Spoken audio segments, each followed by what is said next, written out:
Marry, F, kill, communism, socialism, capitalism. I would marry capitalism is real. I would marry capitalism is real. Hey everyone, welcome to my channel with Raven, who is also Brooke, and in today's video I will be talking about the curious case of New York City Mayor Eric Adams. Now don't forget to like, comment, and subscribe, and to follow me on all my social media platforms, and remember that this is my opinion. That's my opinion! Remember to keep it respectful in the comments, and let's just get right into the video. So Eric Adams was born September 1st, 1960, and he is one of 6 children, and he was born in Brooklyn, but then he moved to Queens when he was in elementary school. And as a child, he did have dyslexia, and he talked about how he was bullied a lot and had a hard time learning in school. He said that in his youth, he was a part of a local street gang, him and his brother, and when he was 15, he was caught stealing by the police, and when he went to the police station, he was then beaten, him and his brother. And this is what he told NPR in an interview in 2020. "It was unbelievable. I remember acting like I passed out to get them to stop. The pain was excruciating, if you can only imagine. And I know I urinated blood for a week after that, and I remember every day saying to myself, Terry, that I'm going to tell my mother if it doesn't stop after the next day, and eventually it concluded. And we never talked about that, my brother and I, until we were adults. And I think until this day he is still suffering from mental health issues because of that, because I experienced PTSD. I could not see a police car go by without reliving that moment. I could not see a police show on TV. Every time I heard a siren, can you imagine just having that part of the writing in your brain? And I think oftentimes police officers that have bad intentions do that to young people, to almost like slave masters used to do horrific things to instill fear into slaves." And then in his youth, he became part of this group spearheaded by a reverend named Herbert Daughtry. And Daughtry also urged the youth in this group to join the police force so they could start to fix it from the inside, especially for Black officers and for the Black community. He graduated from New York City College for his associate's degree. He graduated the John Jay College of Criminal Justice for his bachelor's degree, and he graduated from Marist College for his master's. And then in 1984, Eric Adams ended up joining the police force. So he started as a transit police officer patrolling the subway, or in his radio car patrolling the streets, and he later used his associate's degree in data processing to work with the NYPD's computer programs unit to track crime. And while he was in the force, he was very outspoken about how Black officers are treated, how the Black community is treated by the police,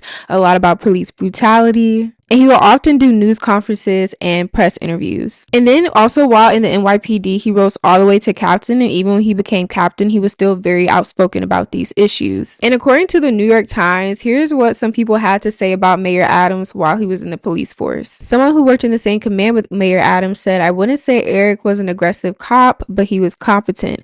Another person who actually patrolled with him when he was just a transit officer said that he was a thinking man's officer, and that he always did his best to get the point across without losing his composure. And then another person said that while he was more focused on getting in shape, that Mayor Adams often spoke about his vision for the department and his city. And then in 1995, he created the 100 Blacks in Law Enforcement Who Care, and they were fighting for racial justice in the department and outside of it, and they were often providing community grants and giving advice out to the public. So at this point, we are in 2006, and that is when Mayor Adams decided that he now wants to get into politics by running for state senate. And he ended up running for the 20th district in Brooklyn, and he actually ended up winning. And here are some things that he accomplished and what happened while he was state senator. The expertise he developed during his more than 2 decades of experience with law enforcement and criminal justice issues resulted in his appointment during the 2007 and 2008 legislative sessions as ranking minority member on the Crime Victims Crime and Correction Committee,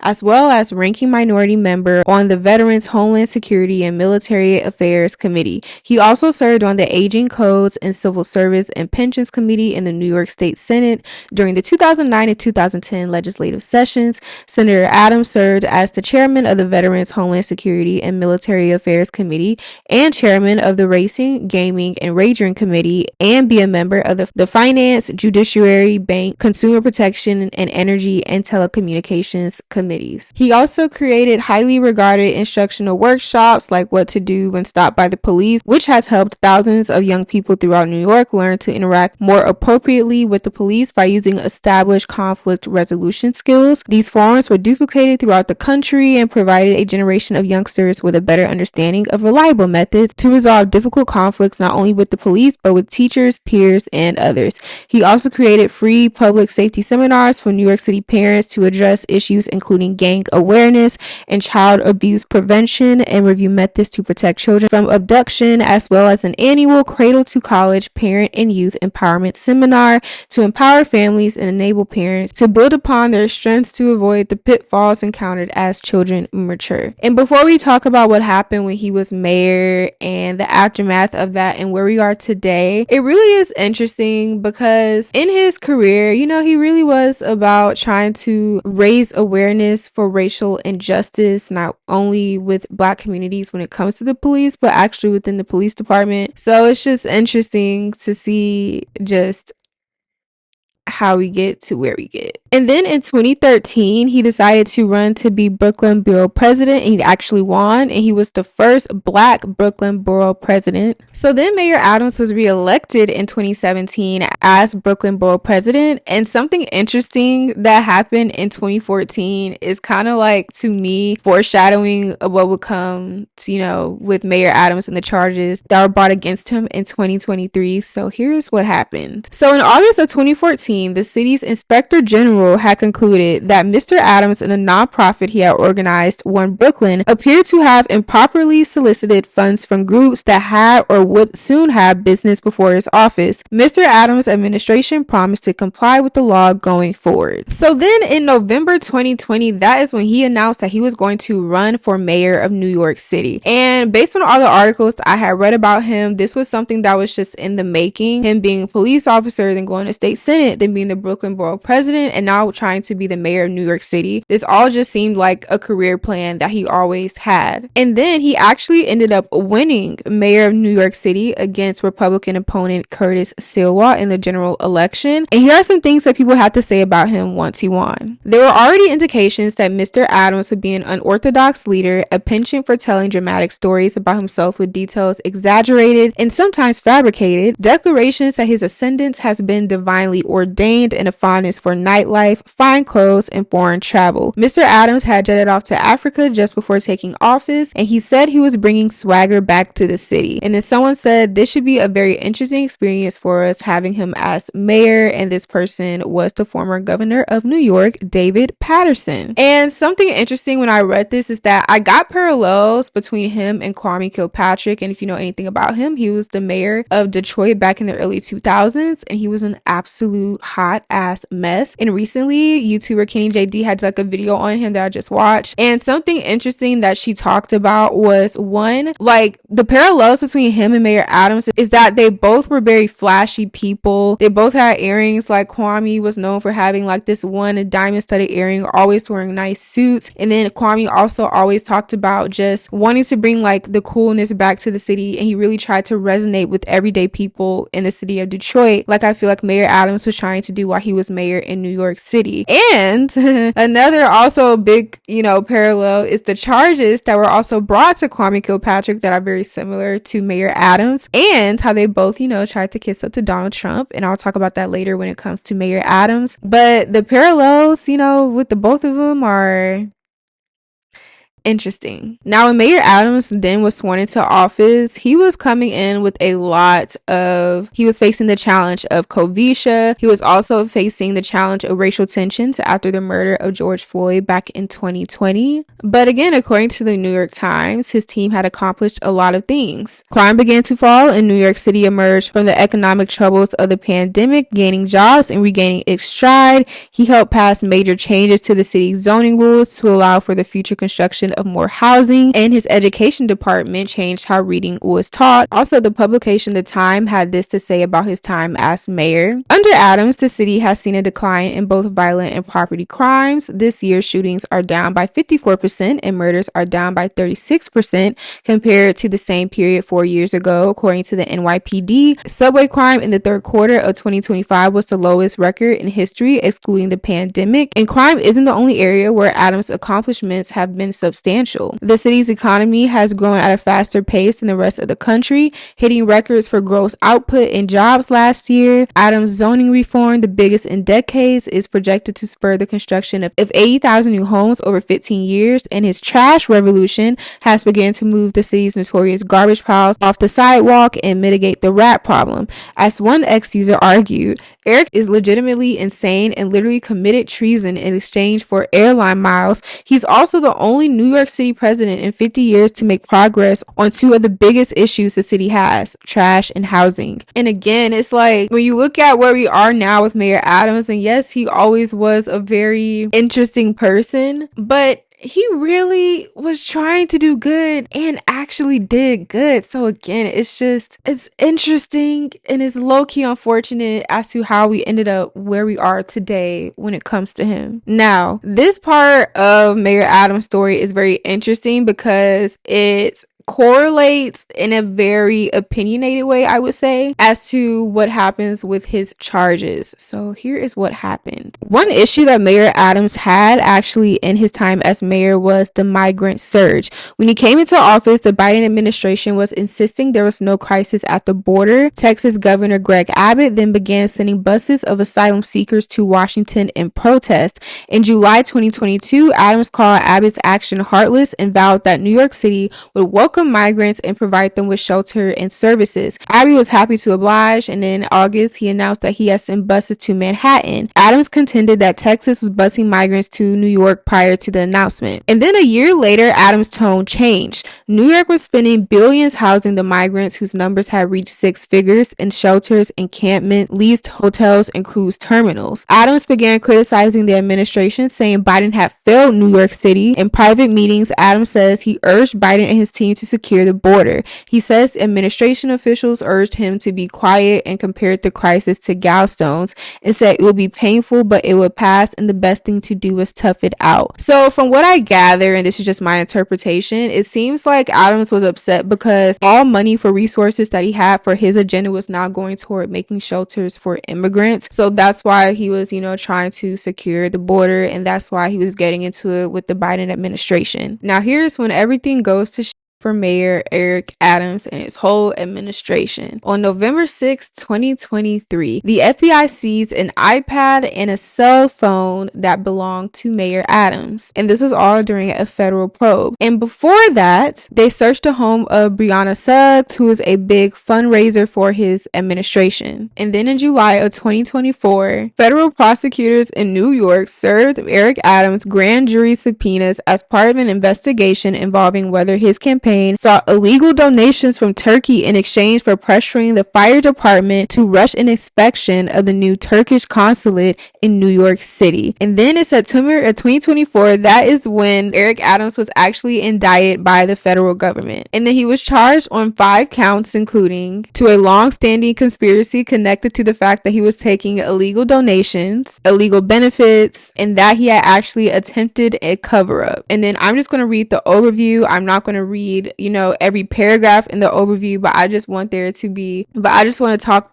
go a little bit more into detail about what these charges were. So one thing said in the first paragraph is that they say by 2018, Adams, who had by then made known his plans to run for mayor of New York City, not only accepted but sought illegal campaign contributions to his 2021 mayoral campaign, as well as other things of value from foreign nationals, which is they said that the defendant sought and accepted illegal campaign contributions in the form of nominee or straw contributions, meaning that the true contributors conveyed their money through nominal donors who falsely certified they were contributing their own money. And then they also said that Mayor Adams compounded his gains from the straw contributions by using them to defraud New York City and steal public funds. New York City has a matching funds program that the small dollar contributions from individual city residents with up to 8 times their amount in public funds to give New Yorkers a greater voice in elections. Adams' campaigns applied for matching funds based on straw donations,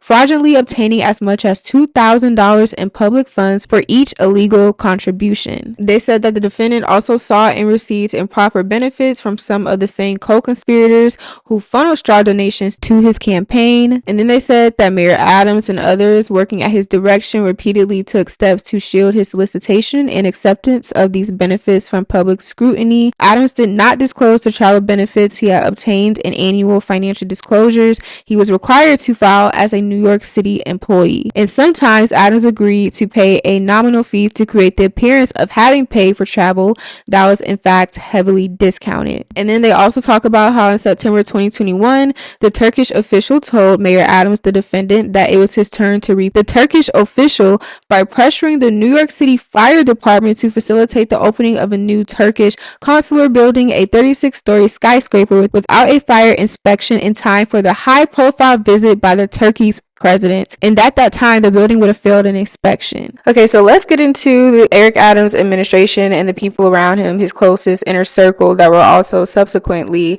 charged or either just caught up in this whole investigation. So his former chief advisor and close friend Ingrid Lewis Martin, her son Glenn Martin II, Jesse Hamilton, a former state senator and friend of the mayor's who had a powerful job in City Hall, and two influential supporters, Gina and Tony Argento. Prosecutors accused him of orchestrating a bribery scheme that reached across several cities' agencies.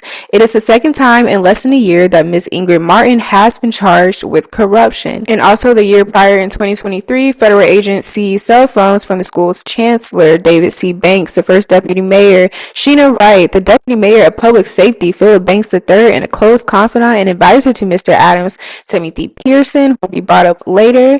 And they say that these seizures were part of an investigation into a possible bribery scheme involving a firm run by Terrence Banks, the younger brother of the school's chancellor and the deputy mayor for public safety. David and Philip Banks, Miss Wright, and Mr. Pearson all resigned after those searches were conducted, and none were charged with wrongdoing. And then federal agents were also investigating whether the police commissioner at the time, Edward A. Cabin, and his twin brother James Cabin, a former police officer who owned a nightclub secret business, were involved in a scheme to provide favors to nightclubs in exchange for illegal payments. The police commissioner resigned in September at the request of City Hall after federal agents seized his phone. And then Eric Adams' former senior liaison to the Muslim community, Mohammed Bahi, was charged last year with witness tampering and destruction of evidence in connection with the corruption investigation into the mayor. Mr. Bahi pleaded guilty months after the charges against Mr. Adams were dropped, and his sentencing is scheduled for November 18th. And then earlier this year, one of Mr. Adams' donors, Erden Arkan, a Turkish-American businessman who was accused of making illegal campaign donations, also pleaded guilty to conspiracy to commit wire fraud, and he was sentenced to 1 year of probation. And also, last year in 2024, a woman who has said she worked with Eric Adams in New York City's Transit Police Department filed a lawsuit that accused him of asking her for in exchange for career help in 1993, and then SAing her when she refused. And also Timothy Pearson, Eric Adams' top aide, whose phone was seized by federal agents, faced 4 sexual harassment lawsuits last year, including one that said he was so prone to harassing women that he was placed under watch to keep him from being alone with female colleagues. And then Jeffrey Madry, a longtime friend of the mayor, resigned as the police department's highest ranking ununiformed officer last December when he was accused of sexually abusing at least 3 female officers over several years. And then 4 former high-ranking officers also sued the mayor, accusing him of enabling corruption in the department. So after his charges were brought, of course, there are people still, supporting him. One press conference that sticks out in my mind, which I will get into my point as to why I'm talking about this press conference later in the video, is how he was first addressing the allegations, of course, denying them, which he did. And he has a bunch of just black activist leaders behind him. And I wish I can find this clip, but I remember it was a clip of like an older black woman who is behind him, and I think someone had asked her a question of like, what if he's guilty? And then she said something along the lines of like, we don't care, or like, I don't know, like she said something that just had me like kind of taken aback. But that was just something interesting. Very the optics of it. If I'm thinking as someone in his campaign, that was a very intentional press conference. The people there, like, that was very intentional. However, many people called for his resignation, including then interim governor Kathy Hochul. I hope I'm saying her name right. You know, she called for his resignation, and then 4 deputy mayors actually ended up resigning because they felt like Mayor Adams was just abandoning New York City after the charges were brought against him. And then what Mayor Adams decided to do is that he decided to now try to kiss Trump's ass, because when he saw that Trump was winning for president, he was like, I need this man to give me a pardon. Like, I need to get close to this man to make sure that I can get out of this situation scot-free. And then this is what the New York Times had to say about that whole time period and this transition with his friendship of Trump. As his case progressed toward trial, Mr. Adams met with Donald Trump, the then president-elect, and his son Donald Trump Jr. in Florida. Mr. Adams had expressed interest in a pardon, but said the men didn't discuss the case, which I don't believe. Soon after, Mr. Adams canceled plans to go to a Martin Luther King Day event in Brooklyn and instead attended Trump's inauguration. Within 2 weeks, Mr. Adams' defense team and federal prosecutors from Manhattan traveled to Washington to discuss the case with a senior Justice Department official appointed by Donald Trump. And then again, you know, that same month, he announced that a reduction in the city's overall crime rate, you know, dropped in homicide, burglaries, robberies, car thefts, and larcenies. So the did good things as president, but my God. And also because he began to side with Trump because he was trying to get out of these charges, it made his reputation with New York so sour, because it's like, you are the mayor of New York City, one of the most progressive liberal cities in the whole country. Like, did you really think that buddying up with Donald Trump was going to go right with the people that had put you in office? And mind you, you knew that you were going to run again. And you already had these charges brought. Like he was setting himself up for failure just from like the very start. And then early this year on April 2nd, it was announced that the charges against Eric Adams were dropped, and here are the circumstances according to CNN. The judge overseeing the corruption case against Eric Adams has dismissed the charges against the New York City mayor, and in a split with the Trump Justice Department, ordered that the charges cannot be brought again. Judge Dale Ho said his hands were essentially tied, even though he has concerns about the Justice Department's reasons to dismiss the case. He could not force them to prosecute a defendant. Ho's ruling criticized the Trump administration's motives for dropping the case at a time when the White House is seeking to bolster its authority over the Justice Department and federal prosecutors. DOJ's efforts to drop the case and retaining the ability to restore charges resulted in the mass resignation of several Justice Department officials, including the acting U.S. Attorney of the Southern District of New York and the top career prosecutors overseeing public corruption cases. And in a strongly worded opinion, Ho rejected the Justice Department's core argument that New York prosecutors were politically motivated in bringing the case and that the charges were impacting the mayor's ability to carry out Trump's immigration agenda, which is literally crazy to actually just outright admit. And then Judge Ho says everything here smacks of a bargain, dismissal of the indictment in exchange for immigration policy concessions. He wrote in a 78-page opinion. He said DOJ's position is disturbing because it implies public officials may receive special treatment if they go along with political priorities. That suggestion is fundamentally incompatible with the basic promise of equal justice under the law. And now we can talk about how he decided that he was going to run again to be mayor for New York City. I'm surprised no one around him told him the truth and was like, this is probably not a good idea, because again, you have charges for corruption against you. You're cool with Trump in a progressive liberal ass city. This is not going to go well. So one challenge that he faced while he was running for mayor is that he literally had to change from being a Democratic candidate to an independent, because again, he saw that like the optics were bad. Like his chances were just low as And they really were low as hell. Like in the polls, he was always coming in damn near last. And it was very hard for him to raise funds for his campaign. Because again, you have federal charges for corruption against you. And then the New York Times reported that the city's campaign finance board denied him in public matching funds, citing the irregularities surrounding his fundraising. And then on September 29th of this year, he actually dropped out of the race. And again, he was last in the polls and he was not raising enough money. And he also said in his speech that was like by a portrait of his mom that another reason why he was dropping out is that the media kept having constant speculation about his future, which in his mind, I guess, made him think that they were polluting other people's minds and wanting to vote for him. And then again, like, it's I know I keep saying it, but it's like he just was not reading the room. I don't know if it was a pride and ego thing, but it's like you had too many things going on where you really did not have much of a chance for real. And then something that was kind of funny looking at hindsight now is that when he was asked about like what his future looks like, something that was said by him and people in the Trump administration was that they were eyeing him to be an ambassador, and it's December damn near and he's not ambassador. So yeah. And then where we are today with Mayor Adams is that he is still mayor of New York City, and he has been spending a lot of time away from New York. And one place he has been is Israel. He visited with their prime minister, whose name I don't care to say. I don't care to know how to pronounce. I just don't give a fuck about that man. But he met up with him while he was in Israel, and then he said something disturbing, concerning. Let me just play the clip. My male team here in Israel, and as I finish, I wanted to come back here to Israel and let you know that I serve you as the mayor, but I want to continue to have the title that's more important to me than anything. I'm your brother.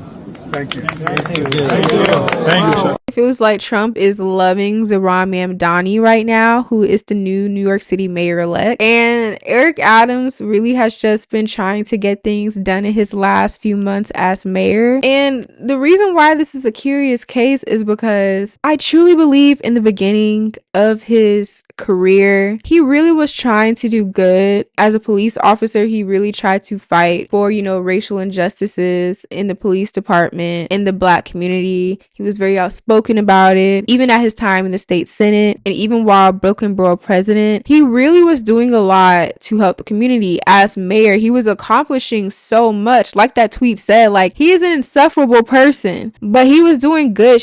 Like, he really was getting things done. He was getting crime down. He was helping education. He was helping New York City's economy after Covisha. So it's just like, he was an intriguing person, but he was doing good things. And with these corruption charges, it's like, one thing that was irritating, and the reason why I brought up that first press conference that he did with all those Black activists, is that people can do good things, but they still need to be punished for doing wrong. And how this whole thing may be a conspiracy because of his relationship with the Biden administration. That isn't a good conspiracy, because people around him were also caught and were also charged and were punished for their role. So that conspiracy doesn't make sense. And again, yes, he did good, but he needs to be held accountable in some capacity, because at the end of the day, we will never know what the evidence is, because charges were dropped. The charges were dropped by the Trump administration. So we may never know. But let's say that he actually did. It's like, we need to start holding accountable all these Black leaders who do wrong things. Yes, again, he accomplished good things, but he needed to be held accountable. And it's so interesting because, again, in the beginning, he really was doing a lot that was changing communities, and now his